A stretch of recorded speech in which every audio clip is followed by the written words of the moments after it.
പ്രഭാതകലത്തിൽ ആദ്യം നമ്മൾ നോക്കുന്നത് ഈ പെൻഷൻ മുടങ്ങിയത് ചോദ്യം ചെയ്ത് ഇടുക്കി സ്വദേശി മറയക്കുട്ടി നൽകിയ ഹർജി ഹൈക്കോടതി ഇന്ന് വീണ്ടും പരിഗണിക്കുന്നുണ്ട്. 5 മാസത്തെ പെൻഷൻ അത് മുടങ്ങിയെന്നാണ് മറയക്കുട്ടിയുടെ ഹർജിയിലെ ആക്ഷേപം.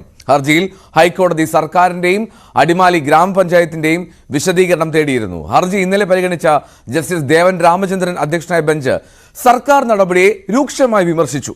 ഡാനി പോളാണ് വാർത്തയുടെ വിശദാംശങ്ങളുമായി കൊച്ചിയിൽ നിന്ന് ചേരുന്നത്. Dani, good morning. ഇന്ന് ഹൈക്കോടതിയിൽ നിന്ന് തന്നെ ഒരുപാട് വാർത്തകളുണ്ട് എന്ന് തോന്നുന്നു. എന്താണെങ്കിലും ഈ മറയക്കുട്ടിയുടെ കാര്യം, അത് മറയക്കുട്ടി ഒരു VIP ആണ് എന്ന് വ്യക്തമാക്കിയ കോടതിയിലേക്ക് ഇന്ന് എന്ത് വിശദീകരണമായിരിക്കും സർക്കാർ നൽകുക?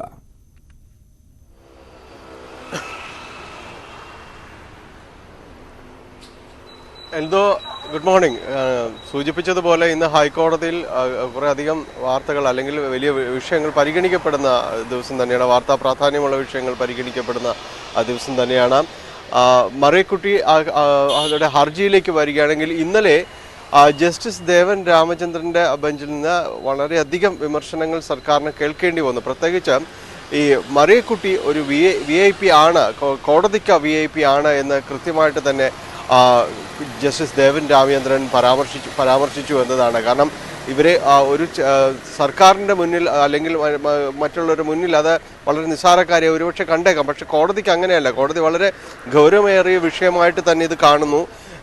പെൻഷൻ വാങ്ങുന്നവർക്കും ഇവിടെ ജീവിച്ച് പോകേണ്ടതല്ല, ഇവിടെ ഈ ക്രിസ്തുമസ് തുടങ്ങിയ ആഘോഷങ്ങൾ ഇതെല്ലാം അവരുടെയും കൂടി ഒരു പങ്കാളിത്തം വേണ്ടതല്ലേ എന്നതടക്കമുള്ള കാര്യങ്ങൾ ചോദിച്ചു. 1600 രൂപ സർക്കാരിനൊരു ചെറിയ കാര്യമായിരിക്കാം. പക്ഷേ ഇവിടെ പണമില്ല എന്ന് പറയുമ്പോൾ പോലും മറ്റ് കാര്യങ്ങൾക്ക്, മറ്റ് സർക്കാരിൻ്റെതായ മറ്റ് ചെലവുകൾക്ക്, മറ്റ് പരിപാടികൾക്ക് ഇതിനെല്ലാം തന്നെ പണമുണ്ട് എന്ന കേസ് പരിഗണിക്കുമ്പോൾ വാക്കാലുള്ള പരാമർശങ്ങൾ ജസ്റ്റിസ് ദേവൻ രാമചന്ദ്രൻ്റെ ഭാഗത്തുനിന്ന് ഉണ്ടായിരുന്നു. ഒപ്പം ഈ സർക്കാരിന് പണമില്ല, പ്രത്യേകിച്ച് കേന്ദ്രവിഹിതം ലഭിക്കുന്നില്ല എന്നതടക്കമുള്ള കാര്യങ്ങളെല്ലാം തന്നെ പരാമർശിക്കപ്പെട്ടു പോയിരുന്നു.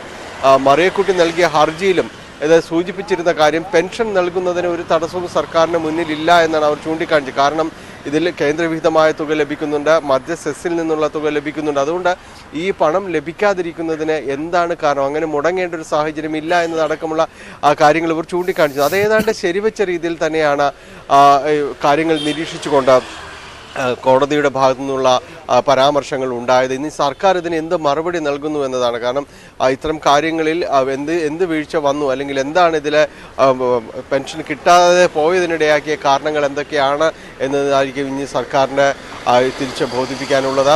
പെൻഷൻ മുടങ്ങരുതെന്നും മുടങ്ങിയ പെൻഷൻ ലഭിക്കണം, ഇനി അങ്ങോട്ട് മുടങ്ങരുതെന്നും എല്ലാമാണ് മറയക്കുട്ടി ഇതിൽ ഹർജിയിൽ ആവശ്യപ്പെട്ടിരുന്നത്.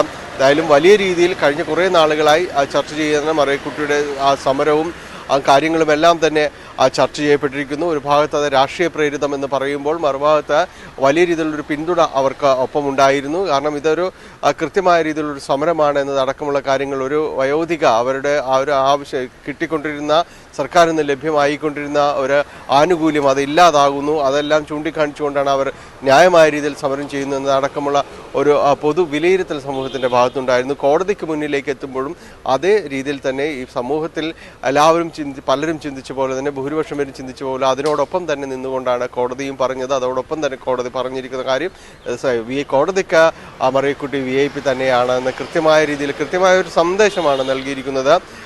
കോടതിയിലേക്ക് എത്തിയിരിക്കുന്നതിനെ കൃത്യമായ രീതിയിൽ തന്നെ പരിഗണിക്കുന്നവരുടെ ആവശ്യം ന്യായമാണ് എന്ന രീതിയിൽ തന്നെയുള്ള ഒരു വാക്കാലുള്ള ഒരു പരാമർശം തുടക്കത്തിൽ തന്നെ ഉണ്ടായിരിക്കുന്നു എന്നതാണ്. ഇനിയിപ്പോൾ സർക്കാരിൻ്റെ ഭാഗത്തു നിന്നുള്ളൊരു വിശദീകരണവും വിശദാംശങ്ങളും എല്ലാം ഇന്ന് ഈ കേസിൽ ഉണ്ടായേക്കുമെന്നാണ് പ്രതീക്ഷിക്കപ്പെടുന്നത്. എൽദോ, യെസ്, സർക്കാരും ഒപ്പം അടിമാലി ഗ്രാമപഞ്ചായത്തിൻ്റെയും വിശദീകരണം തേടിയിട്ടുണ്ട്. എന്ത് മറുപടി കൊടുക്കും എന്നുള്ളത് കാത്തിരുന്ന് തന്നെ അറിയണം. എന്തായാലും വളരെ ശ്രദ്ധേയമായിട്ടുള്ള ജനശ്രദ്ധ, ഒരു ആകാംക്ഷ ഉള്ള ഒരു ഹർജിയാണ് ഇന്ന് ഹൈക്കോടതിയിൽ മറയക്കുട്ടിയുടേത് ഇന്ന് വീണ്ടും പരിഗണിക്കപ്പെടുമ്പോൾ. ഇനി മറ്റൊരു വാർത്ത, അതും ഹൈക്കോടതി